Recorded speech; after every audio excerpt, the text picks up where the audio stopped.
Hello বন্ধুরা, career space YouTube চ্যানেলে আপনাদের সকলকে স্বাগত জানাই। আশা করি আপনারা সবাই ভালো আছেন। আজকে এই মুহূর্তে শিক্ষক নিয়োগ সংক্রান্ত যে সবচেয়ে গুরুত্বপূর্ণ আপডেট উঠে এসেছে, বিস্তারিত সেই সম্পর্কে আলোচনা করব।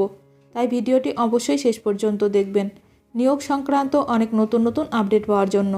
যারা চ্যানেলে নতুন তারা চ্যানেলটিকে সাবস্ক্রাইব করে পাশে থাকা বেল বাটনে প্রেস করে অল নোটিফিকেশানটিকে অন করে রাখবেন, কারণ এমন ধরনের লেটেস্ট আপডেট নিয়ে এই চ্যানেলে সবসময় ভিডিও আপলোড করা হয়ে থাকে। স্কুল সার্ভিস কমিশনের সমস্ত নিয়োগ দুর্নীতি মামলা খারিজ করার আবেদন।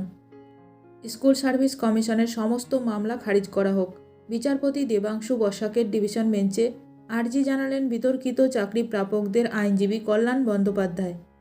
বিচারপতি অভিজিৎ গঙ্গোপাধ্যায় গতকাল সাক্ষাৎকার দিয়েছেন। তিনি রাজনৈতিক ব্যক্তিত্ব, রাজনৈতিক উদ্দেশ্য নিয়েই এসব নির্দেশ দিয়েছেন অভিযোগ কল্যাণ বন্দ্যোপাধ্যায়ের।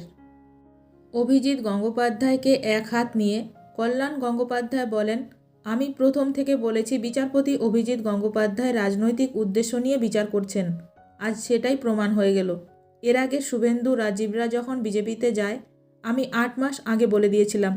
এরপরই অভিজিৎ গঙ্গোপাধ্যায়কে বিধে সাংসদ আরও বলেন, বাংলা নয় ভারতবর্ষের বিচার ব্যবস্থায় একটা কলঙ্ক উনি। ওনার মতো লোকের জন্য বিচার ব্যবস্থার প্রতি শ্রদ্ধা ভক্তি হারাচ্ছে মানুষ।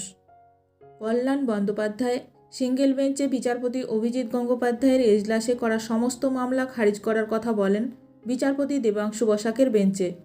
কল্যাণ বন্দ্যোপাধ্যায় বিকাশ রঞ্জন ভট্টাচার্যকে বলেন, সব কিছুই রাজনৈতিক উদ্দেশ্যে করা হয়েছে।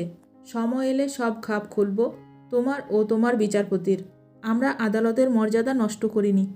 আপনার সহকর্মী করেছেন, আমি গত 1 বছর ধরে বলে আসছি, আপনারা আটকাতে পারেননি।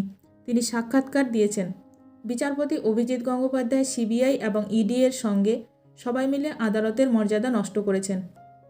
ভিডিওটি ভালো লাগলে অবশ্যই লাইক করবেন। আজকের ভিডিওটি এখানেই শেষ করলাম। নতুন কোনো আপডেট নিয়ে দেখা হবে নেক্সট ভিডিওতে।